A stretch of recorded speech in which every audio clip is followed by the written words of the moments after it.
J'ai lu la Bible de nombreuses fois, tout comme d'autres personnes bien plus éduquées que moi, qui comprennent à la fois l'hébreu et le grec. Muhammad n'est pas mentionné dans l'Ancien Testament. Malgré ses innombrables lectures, cet homme ne le voit pas.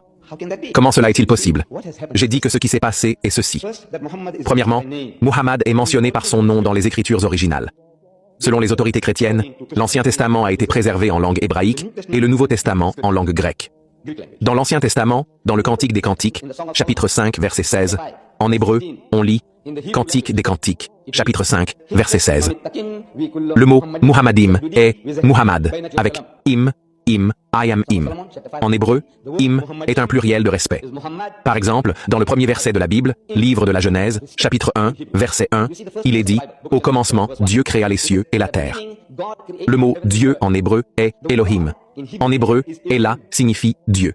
Elohim est une forme plurielle utilisée pour exprimer l'admiration, le respect et la révérence. Quand au travers d'un suppôt de Satan est jetée une conjecture, dans le passé, certainement, celle-ci sera recyclée pour être exploitée au futur.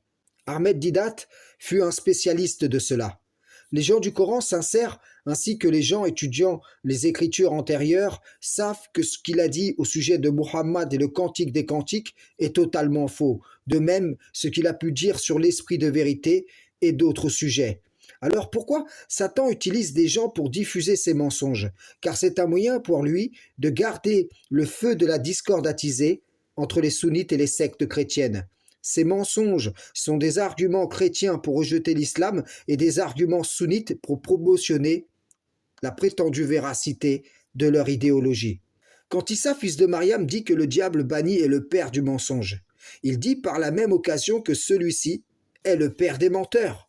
Ici encore, manifestement, on voit qu'il n'est pas divisé contre lui-même. Ahmed Didat fut de ceux qui ont soutenu Rachad Khalifa au début de sa mission. Puis, il a tourné le dos et s'est rendu ennemi de la cause d'Allah.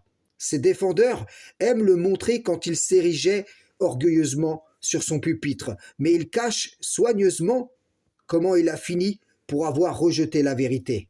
Oui, il s'est réalisé ce verset sur Ahmed Didat pour être opposé à l'appel de Rachad Khalifa.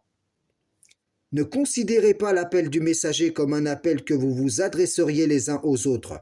Allah connaît ceux des vôtres qui s'en vont secrètement en s'entrecachant.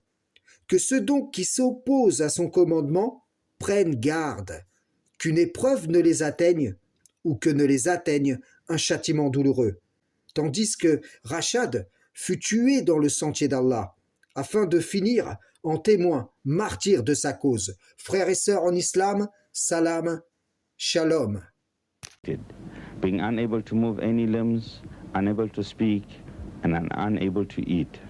However, Providence in its mercy retained Sheikh Didat's hearing, eyesight, and ever sharp and alert mind. Sheikh Didat communicates with a unique combination of eye movements, identifying the English alphabets. For the past 6 years or so, Sheikh Didat is now confined to his bed in Verulam, but still influencing and changing the hearts of people all over the world with the legacy of his books, videotapes, and infrastructure that he left behind at the IPCI.